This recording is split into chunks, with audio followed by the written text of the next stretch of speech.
in over 20 days in this government shutdown, and there are no signs of this government shutdown letting up.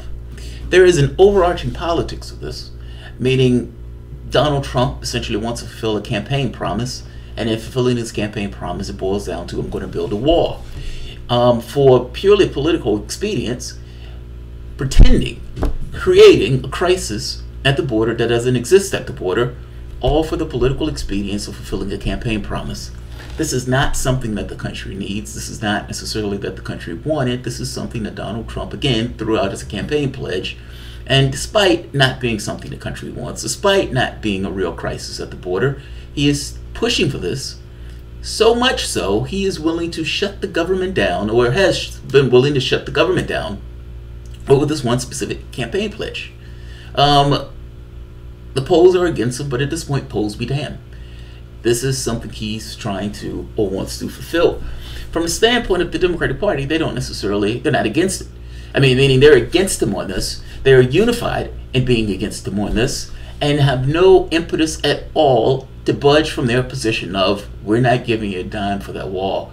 We will give you $1.5 billion for security. We're not giving you any money to build that wall. Not only is our base behind us, the polls look at this as purely your campaign promise. This is your stance. This is Trump's border wall. Trump said he was going to build the border wall. Trump said he was going to get Mexico to pay for it. Trump is not going to be able to get Mexico to pay for it, and it doesn't look like under normal circumstances Trump is going to be able to build that wall.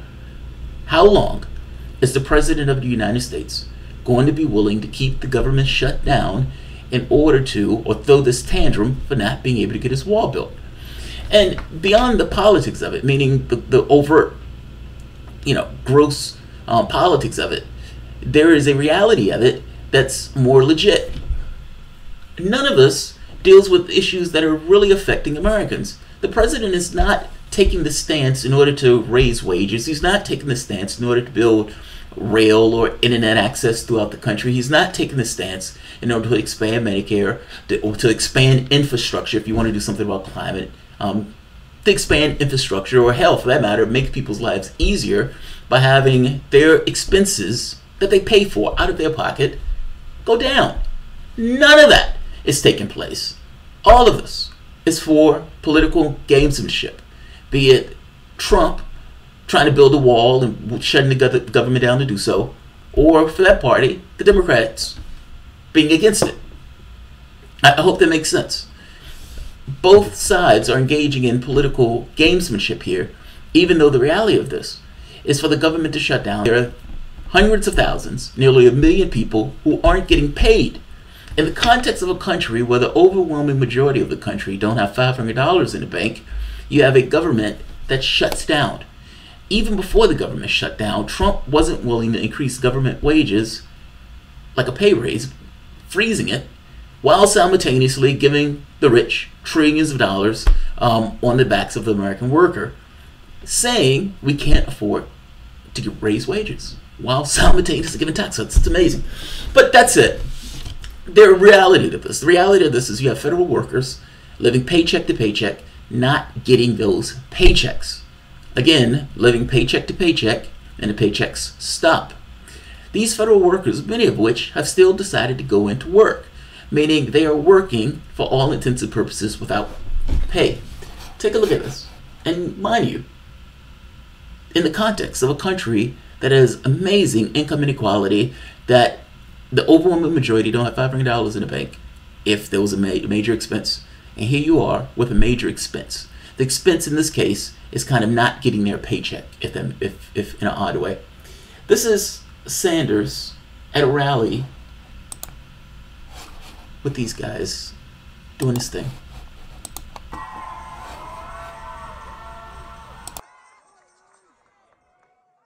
Thank you all for standing up and fighting back for justice in this country. It is unbelievable that we have a president of the United States who is prepared to deny a paycheck to 800,000 federal workers. It is unbelievable that we have a president who is prepared to deny basic governmental services to millions of Americans who need those services. So today we say to this president, grow up, do your job, end this shutdown. Thank you.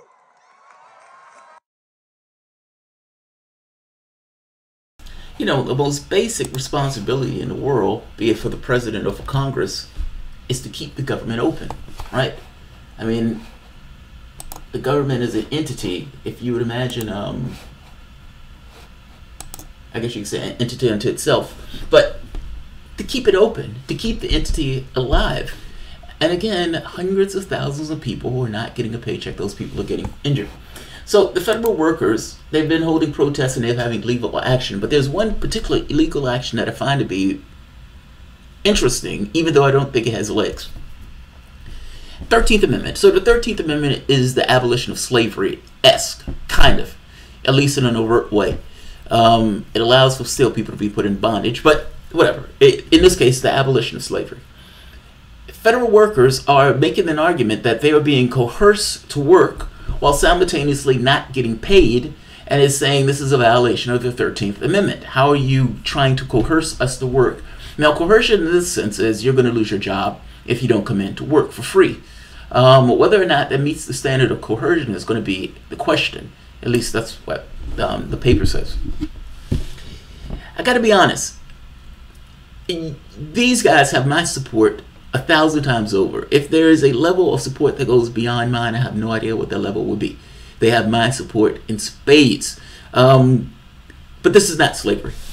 And the fact of the matter is, you can stop going into work. The question is whether or not coercion meets the standard, and that's going to be challenged in court, or that's going to be dealt with in court.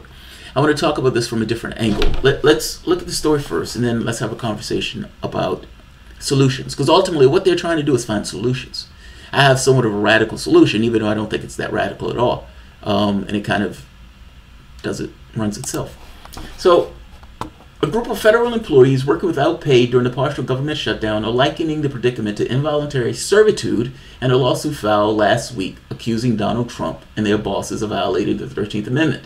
The lawsuit is one of several pursued by federal workers against the Trump administration as the government shutdown enters its 24th day, the longest in history, leaving hundreds of thousands of employees without a paycheck and in many cases struggling to pay bills.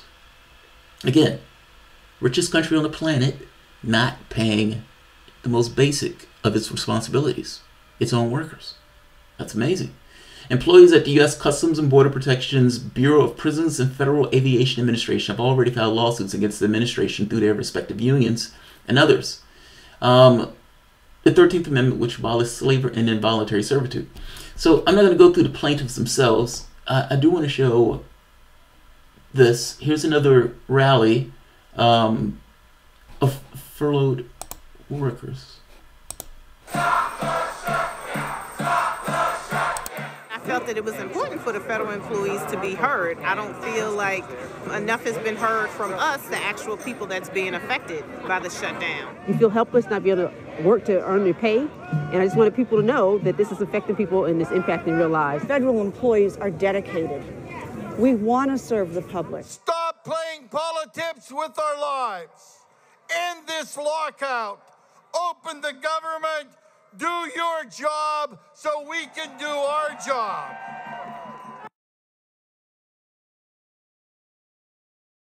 Let's keep going.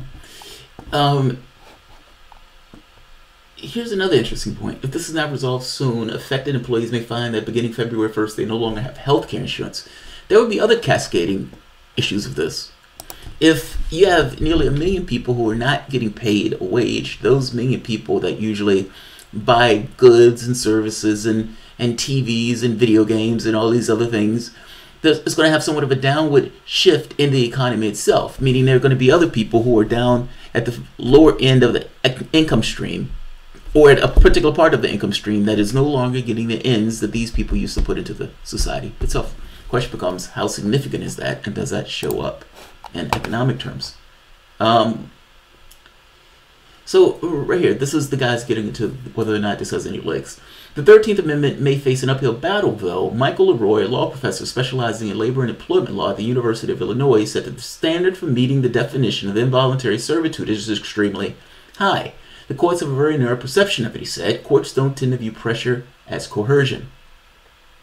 Meaning, your boss saying, we need you to come into work, even though you're not getting paid, technically, you can walk.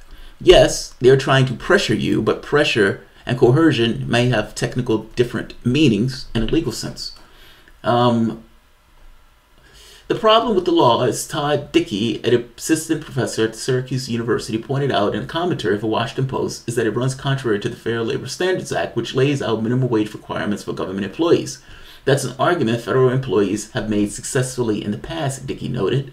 But as for involuntary servitude, Leroy said there isn't a precedent for the situation when the federal government or federal employees have presented. At the same time, he said, the government shutdown has also never lasted this long, putting federal employees in an uncharted legal territory. If it is true that somebody is threatened with termination if they don't show up to work for a job that they're not being paid for today, that's an unsettled legal issue.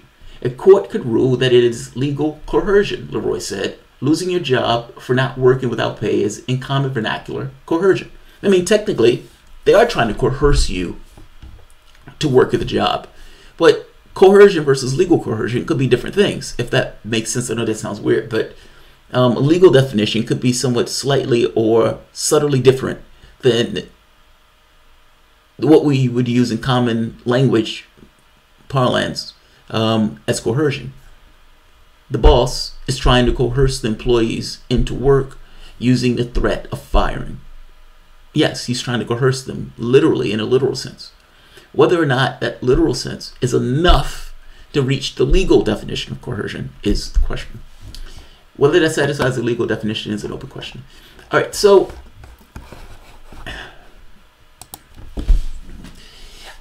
I'm curious about this case. I'm fascinated by this case, actually, or whether or not this meets the definition. But I gotta be honest, I look at this and I look at what takes place in France from the standpoint of the Yellow Vest movement. And I have to be honest, your solution to this is not in the courts. All of you, each and every last one of you, should get the names of everybody else that's in that organization and organize around a united premise and stop working. If you're not getting paid, stop going to the job. Right now, you guys are going to work and doing jobs for whatever reason that you believe that you need to do. Maybe out of some patriotic pride, maybe because you think you may lose that job.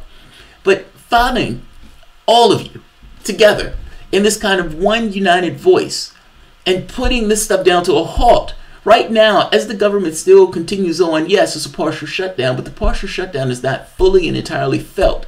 Because even though the parks are closed, the IRS and all these other things, these people aren't supposed to work, the government is still functioning.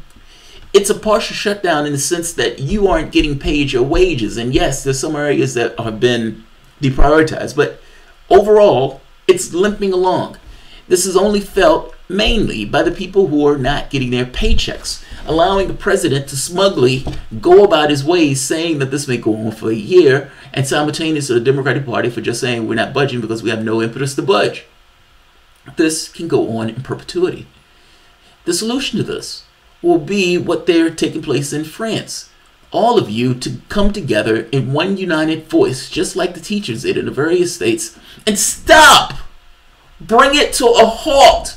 If it is going to be a government shutdown, let it be a government shutdown and make your demands felt in the same way they're making their demands felt in France. I would say take a book out of France again. The American Revolution in an odd way was, you could say, premised off of the French Revolution. I would say take a page out of history. They are leading the way and they're showing you the way for this. The courts, yes, that makes all the sense in the world. Simultaneously, though, what do you want as workers? This is a watershed moment where all of you could come together. You thought Occupy Wall Street was a reason for people to come together. In this situation, the President of the United States has decided that you're not getting paid your wages. Not for any real issue, for politics. It is one thing to protest. It is one thing to bring all of this shit down to a halt. And I suggest to you that while this is going on, that more pressure is put on the political edifice to come to a solution when planes aren't able to fly, when food is not being tested, when parks are not able to open, when the IRS is not sending out checks because nobody's coming in and able to do the job. That's a shutdown. If it's a shutdown, let it be a shutdown, and make your demands known and make your demands felt. I would almost guarantee you that the rest of the country will be on your side with this.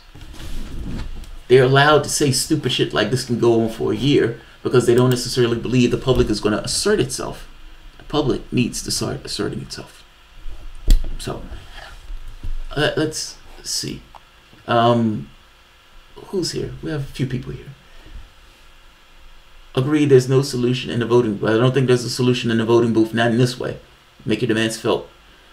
Skip Rock, the only solution is giving Trump the wall. Unfortunately, Skip, the polls are against you on this. So here's the thing. Donald Trump may be able to get a public to say, yes, we need to have some security at the border, even though there's not really an issue there. I mean, immigration has gone down, or illegal immigration has gone down over the course of the decade. That said, from a polling thing, he may get people to say we should have a secure border. He loses those people when he says, I need to shut down the government in order to secure that border. Those two things, it becomes somewhat of a nonsense issue. Does your national security include TSA? Yes. Yes. But if you're not paying your TSA worker, why is your TSA worker coming to work? And if there are no TSA workers coming to work, or if many of them have stopped coming to work, are the planes going to be able to fly? If that answer is no, then I would say that the government has a vested interest in coming to a solution, or Trump is going to have to start finding some way to get workers, be it the military, taking over the responsibilities of the TSA. I'm just making a point that they are too comfortable with nearly 1 million people not getting paid. That comfort needs to stop, and that comfort needs to be shared across the entirety of the nation in a way with a clear demand about what it wants, and not being content with just getting a pay raise or just getting pay, but also you can set demands. So just saying. How long would it take for Trump to declare a national emergency? And if he did, it'd be taken to court.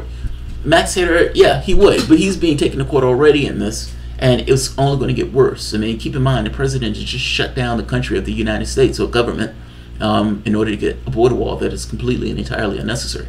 It's like saying, I want to build a swimming pool, and somebody says, do we need a swimming pool? No, we don't necessarily need a swimming pool, but I'm going to stop doing everything else that's supposed to be done, and I'm going to adversely affect hundreds of thousands of people because I want to build this particular thing. But you're using money, taxpayer money, in order to do something that's entirely unnecessary. Yes, that's exactly what I'm doing, and I'm going to bring the government to a halt until then. That's an utter nonsense. That is nonsense. The workers will get paid. I'm not happy with the situation, but they will be paid. Krillin 786. Whether they will get paid in the future is unknown. Hopefully, but we don't know that. Trump has been pretty cavalier in regards to how he deals with federal workers, meaning they've attacked federal workers, not even wanted to raise their wages. So he's very cavalier with what takes place with regards to federal workers. That's the first point. The second point is whether they will get paid in the future is secondary to the concerns of what is taking place now. They're missing paychecks. If that was you, would you be so cavalier with, hey, they'll get paid in the future? No, you'd be freaked, flipping out. You've worked days, you've worked wages, and you're not being compensated for those wages, not because of anything you did wrong, not because of any misconduct on your part, but purely because the president is throwing a temper tantrum that he's not getting one of his campaign pledges. Yeah, that's a big deal.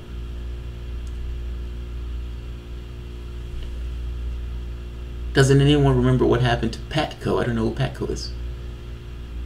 Jamal is just repeating Progressive Voice's talking points. I'm glad you're a cavalier with people not getting paid a wage. I'm glad you're a cavalier with people not getting paid a wage. That's pretty disgusting, Skip. I gotta be honest, that's entirely disgusting. I mean, either you are balling to such a degree where you don't necessarily care if you get a paycheck, or you're just being a Trump stooge without a reality to being a Trump stooge. Like, it's gross. It's entirely gross. They have a window of time. The public is receptive to nationwide strike now, but this is only what the strike is wanting. Yes, yes, yes. Order of chaos. Yes. Like, the fact that the government is shut down gives a justification for the general strike. Meaning it's not just random. It's you've shut down the government. It's the same thing with France. When Macron put out the gas tax, they were able to use the gas tax and parlay into something else that was more significant and more threatening to the system itself. I'm saying you have public support and you have people aware of the issue of what's taking place. The strike now makes all the sense in the world. It's completely contextual. And if you're talking about a strike with a list of demands, do it while the iron is hot. That's all I'm saying. Who's organizing these people? John Hill, I don't know the answer to that. I mean, in some cases, there are strikes going on in the various places. But I don't know if it's organized to a degree where they're pulling in all of the people that are either furloughed or federal workers and getting them across country or state lines into one united voice. That's what I'm after, one united voice. And I don't know the leadership on this. All right, I'm going to end this because I have other stories that I want to do today and I'm trying to play catch up. So if you guys enjoy the content, please feel free to share, like, subscribe. You can always support the PayPal or Patreon. Let me make sure I didn't miss anyone. Oh, Krillin, I'm sorry. They're not working for free. They get paid in the future.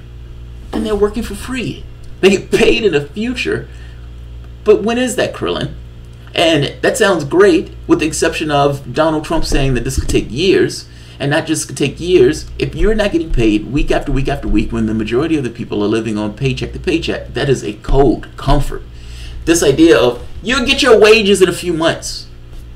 Nonsense. Do you know when I stopped working, it was to the point where I could get what is it? The temporary wages, your unemployment insurance, and what they make you go through in order to get the unemployment insurance, and the time it takes to give you the unemployment insurance, especially if the job itself says, "Wait a minute, we don't know what to pay this." And has a policy of essentially trying to, you could say, stifle getting it. I guess the point I'm making to you is that's not an insignificant thing. Like, you're talking about people who are trying to make ends meet, and in trying to make ends meet, they're not getting a paycheck. Somebody who's living paycheck to paycheck, not getting the paycheck to which they are living item by item by. That is a big fucking deal. That is not a, oh, they'll get paid in the future.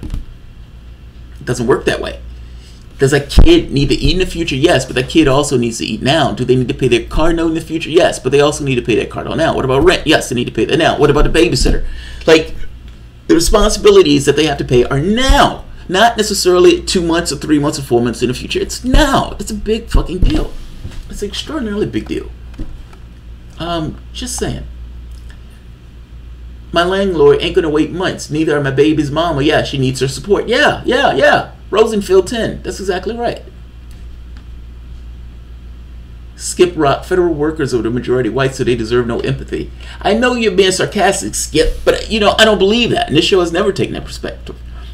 People are people. People are human beings. Whether they're white, black, Indian, Native American, anything in between. They're human beings, and they deserve, dignity, and definitely if they're getting paid, they deserve a wage. I got to be honest, Skip. I'm disappointed that you're okay with this. I know you're a Trump supporter, but I'm disappointed that you're okay with this and flipping about being okay with this. Why do citizens have to suffer hardship when the defense budget has all the fucking money in the world? Yes, they do qualify for unemployment.